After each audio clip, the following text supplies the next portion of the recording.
पाठशाला YouTube channel में आपका स्वागत है। आज की इस वीडियो में हम देखते हैं कक्षा 10वीं का अध्याय 1 वास्तविक संख्याएं। संख्याएं क्या होती हैं, वास्तविक संख्या और अवास्तविक संख्याएं क्या हैं। तो सबसे पहले अगर हम संख्याओं की बात करें तो हम जैसा कि जानते हैं संख्याओं को बेसिकली दो भागों में बांट सकते हैं। संख्याएं दो प्रकार से बांट देंगे तो हम एक तो बढ़ जाती हैं वास्तविक संख्याएं और दूसरी होती हैं वास्तविक संख्याएं।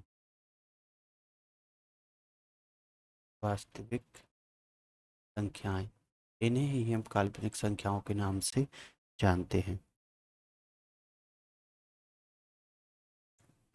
लेकिन कक्षा 10वीं में हमें सिर्फ वास्तविक संख्याओं के बारे में पढ़ना है। अवास्तविक संख्याएं कक्षा 11वीं में हम इसके बारे में पढ़ेंगे। तो वास्तविक संख्याओं को हम देखें तो वास्तविक संख्याएं कई प्रकार की होती हैं, जैसे कि प्राकृतिक संख्याएं, ये भी वास्तविक संख्या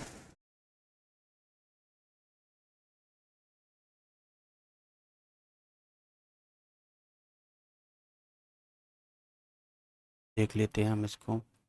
वास्तविक संख्या में पहले आ जाएगी हमारी वास्तविक संख्या में सबसे पहले हम देख लेते हैं, एक आती है हमारी प्राकृतिक संख्या, दूसरी होती है हमारी पूर्ण संख्याएं, तीसरी आती है हमारी पूर्णांक, चौथी आती है हमारी परिमेय संख्याएं और पांचवी आती है हमारी अपरिमेय संख्याएं। अब अपरिमेय संख्याएं में एक एक कर इनको समझते हैं। तो सबसे पहले हम देखते हैं प्राकृतिक संख्या के बारे में। प्राकृतिक संख्या मीन्स वह संख्या, प्राकृतिक संख्या के बारे में हम पढ़ते हैं तो प्राकृतिक संख्या हमारी वह संख्या होगी जिसमें हम देखते हैं कोई भी नेचुरल नंबर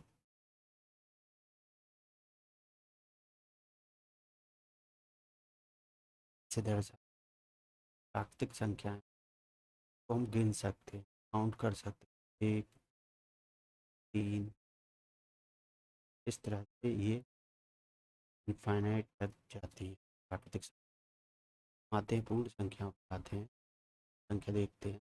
पूर्ण संख्या तो इंग्लिश में कहते हैं होल नंबर, हम डब्ल्यू से प्रदर्शित करते हैं। इसमें 0, 0 और को भी अगर शामिल कर दिया जाए और नेचुरल नंबर प्राकृतिक संख्या, तो ये क्या कहलाती है हमारी पूर्ण संख्या। नेक्स्ट हम आते हैं तो हमारा है पूर्णांक।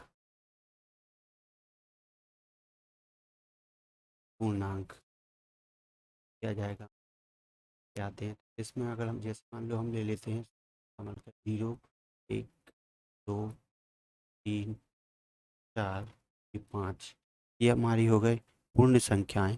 तो इसी को हम माइनस में लेंगे तो -1, -2, -3, -4 और -5, ये हमारी हो जाएंगी पूर्णांक। नेक्स्ट हम देखते हैं कि हमारी परिमेय संख्या क्या होती है। तो हम परिमेय संख्या पर चलते हैं तो परिमेय संख्या देखते हैं। परिमेय संख्याएं मीन्स वे संख्याएं जिनको हम p/q के रूप में प्रदर्शित कर सकते हैं।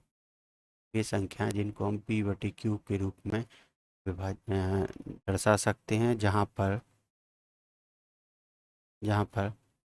q की वैल्यू 0 के बराबर नहीं होगी, या फिर हम कह सकते हैं p व q एक पूर्णांक होंगे, एक पूर्णांक होंगे मीन्स p का मान कुछ भी हो सकता है। अब हम आगे आते हैं,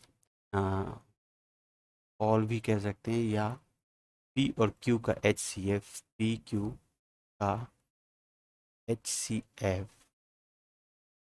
एक होना चाहिए। ये सभी संख्याएं परिमेय संख्या कहलाएंगी।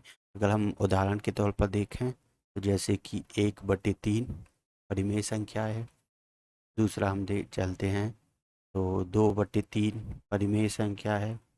ये सब परिमेय संख्याएं होंगी। अगर हम बात करें ज़ीरो, पूछा जाए कि जीरो परिमेय संख्या है या नहीं, जीरो भी एक परिमेय संख्या होगी, क्योंकि इसके बटे में हम एक लिख सकते हैं, लेकिन 1/0 ये परिमेय संख्या नहीं होगी, क्योंकि बटे में जीरो आने पर वह संख्या इनफाइनाइट हो जाती है उसकी वैल्यू, इसलिए ये परिमेय संख्या नहीं होगी। नेक्स्ट हम देखते हैं परिमेय संख्याएं। तो अब परिमेय संख्याओं को जब हम समझ सके हैं, तो इसको छोड़कर जो भी संख्याएं होंगी वह अपरिमेय संख्याएं कहलाएंगी। तो परिमेय संख्या, जैसे कि हम देख लें कि वे संख्याएं, हाँ, जैसे कि फॉर एग्जांपल पे हम देख लें कि √3, √2, ये भी सभी संख्याएं परिमेय संख्याएं आएंगी। तो वे संख्याएं अभाज्य संख्याओं का वर्गमूल, अभाज्य संख्या का वर्गमूल क्या कहलाती है? परिमेय संख्या। अभाज्य संख्याएं तो हम जानते ही हैं कि वे संख्याएं जो केवल खुद से विभाजित होती हैं या एक से विभाजित होती है, तो वे अभाज्य संख्याएं कहलाती हैं। अभाज्य संख्या का वर्गमूल परिमेय अपरिमेय संख्याएं होती हैं। अब हम चलते हैं प्रश्नावली के क्वेश्चन पर। कुछ क्वेश्चंस को हम सॉल्व कर चुके थे पिछली कक्षा में। ये एचसीएफ ज्ञात करने की विधि, पहला क्वेश्चन हम सॉल्व कर चुके थे।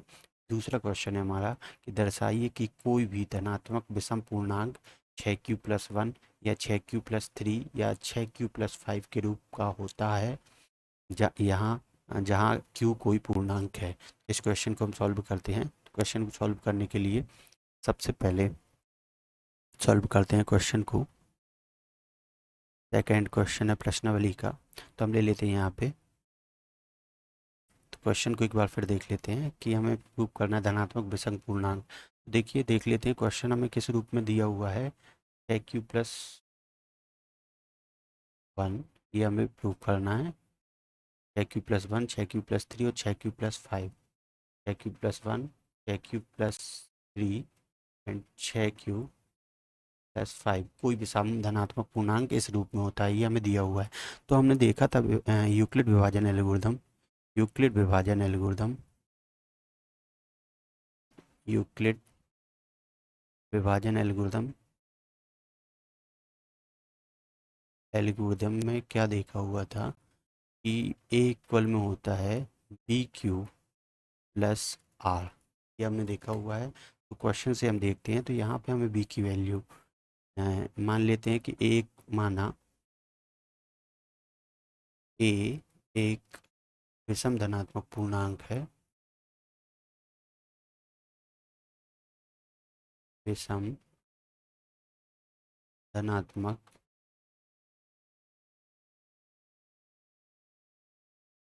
पूर्णांक है। तो इस एल्गोरिथम की सहायता से बी की जो वैल्यू होगी वह हमारी होगी 6, और आर की वैल्यू क्या होगी? बी की वैल्यू 6 होगी, और आर की वैल्यू हमेशा इस बी से छोटी होती है।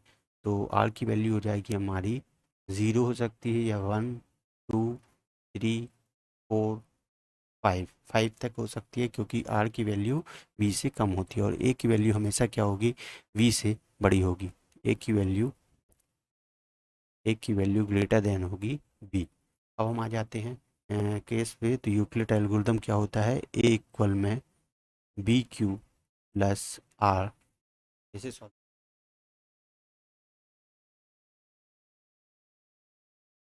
स्थिति 1 पे आ जाते हैं हम।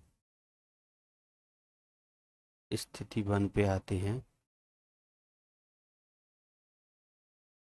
इसमें R इक्वल टू हम रखते हैं पहले 0, तो हमें ए इक्वल में मिलेगा 6q+0, मीन्स ए की वैल्यू मिलेगी 6q, क्योंकि क्या होगा? एक सम संख्या, सम संख्या,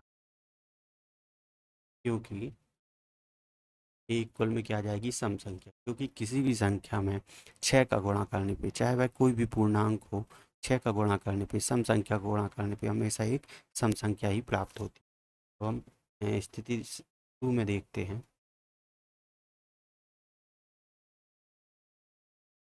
आर की वैल्यू रखते हैं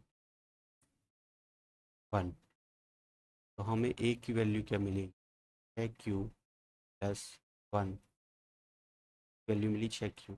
6q वैल्यू हम पहले ही देख चुके कि 6q क्या है, एक सम संख्या है, 1 क्या है, एक विषम संख्या। जब सम संख्या में विषम संख्या होते हैं तो हमें क्या मिलता है, एक विषम संख्या। इस प्रकार हमें ए की वैल्यू क्या मिलेगी, विषम संख्या। ये समीकरण नंबर 2। तो 6q प्लस 1 है, ताकि क्या होगा, एक विषम संख्या। 3 में देखते हैं हम।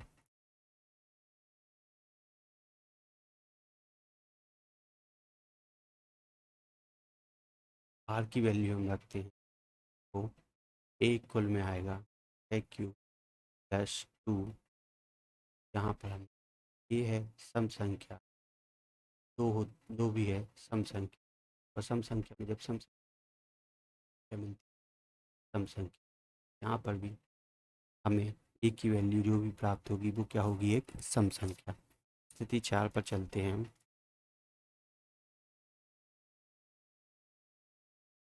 4 पर आते हैं। 4 हमारी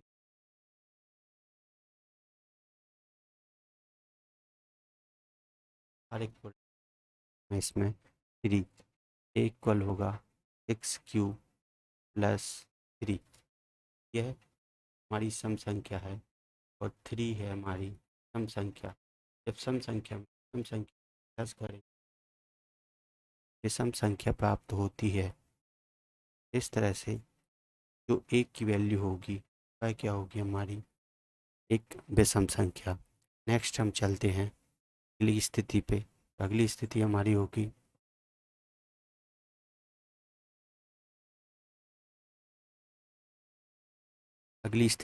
होगी स्थिति 5। इसमें हम, अभी हमने क्या किया, आर इक्वल में 3 रखा था, अब रखते हैं आर इक्वल में 4। यहाँ पर आ जाएगा हमारा एक ए इक्वल में 6q प्लस 4। तो 6q जो वैल्यू है, 6q जो है वो सम संख्या है, 4 भी सम संख्या है। जब सम संख्या में सम संख्या को प्लस करते हैं तो हमें एक सम संख्या ही प्राप्त होती है। तो इस तरह से ए की वैल्यू है जो वो सम है। स्थिति 6 पे आते हैं, मतलब 6 पे आते हैं। तो अब हमें जो वैल्यू रखनी है वो आर इक्वल में, यहाँ पे आर इक्वल में 4 रखा था, अब आर इक्वल में रखेंगे 5। इक्वल हो जाएगा 6q प्लस 5। 6q जो है वह है हमारी सम संख्या है और 5 एक विषम संख्या है। सम संख्या में विषम संख्या को जोड़ने पर हमें एक विषम संख्या प्राप्त होती है। इस तरह से ये हमारी हो जाएगी इक्वेशन। और इस तरह से हम देखते हैं equation first, equation first, equation second and sorry equation second है, equation first second and third से कि 6q प्लस 1 एक विषम संख्या है, 6q प्लस 3 एक विषम संख्या है, और 6q प्लस 5 भी एक विषम संख्या है। यहाँ पर हम लिख देते हैं कि समीकरण 1, 2 व 3 से, अब जो क्वेश्चन में लिखा हुआ है हम वही लिखना है। कोई भी धनात्मक विषम पूर्णांक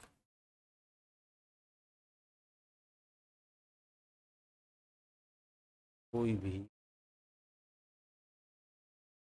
धनात्मक विषम पूर्णांक धनात्मक विषम पूर्णांक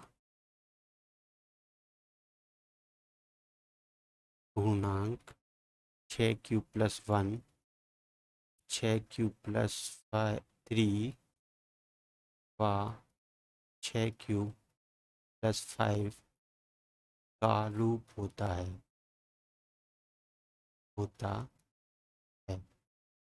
यहाँ पे ये क्वेश्चन हमारा सॉल्व होता है। नेक्स्ट क्वेश्चन पे हम चलते हैं। इसी तरह से हमारा अगला क्वेश्चन है कि ये दिया हुआ है कि किसी परेड में 616 सदस्यों वाली एक सेना आर्मी की टुकड़ी को 32 सदस्यों वाली एक आर्मी बैंड के पीछे मार्च करना है। दोनों सदस्यों को आर्मी संख्या वाले स्तंभों में मार्च करना है। उन स्तंभों की अधिकतम संख्या हमें ज्ञात करनी है। देखिए क्वेश्चन में दिया है कि अधिकतम संख्या ज्ञात करनी है। अगर यहाँ पे न्यूनतम लिखा होता तो हमें एलसीएम फाइंड करना पड़ता। अधिकतम लिखा है तो हमें एचसीएफ फाइंड करना है। तो इसको हम यूक्लिड विभाजन एल्गोरिथम की सहायता से ज्ञात कर लेंगे। यहाँ पे हम इस क्वेश्चन को सॉल्व करते हैं तो हमारा आ जाएगा अधिकतम संख्या, टुकड़ी की अधिकतम संख्या फाइंड करनी है। तो ये क्वेश्चन नंबर हमारा है थर्ड का सॉल्यूशन आ जाएगा। तो अधिकतम संख्या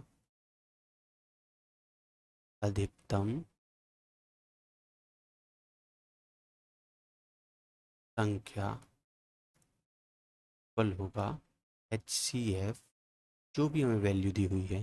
वैल्यू हमें दी है 616 एंड 32 आ जाते हैं। HCF होगा 616 एंड 32। इसका HCF हम फाइंड कर लेते हैं।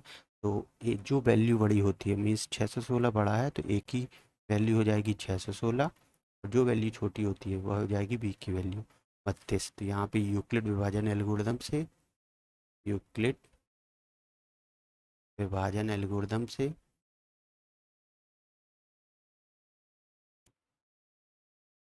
से क्या होता है, हम डिवाइड करते हैं इसे। तो 16 को हमने डिवाइड किया इससे, 2 बार तो जाएगा नहीं, इस 2 हमने 6 लिया, ये 10 बार जाएगा नहीं, 9 बार हमने यहाँ 8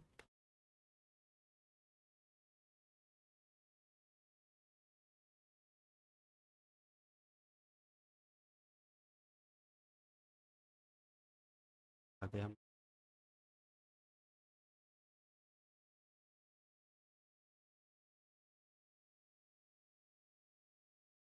हम जमाते हैं तो ये हो जाएगा हमारा 616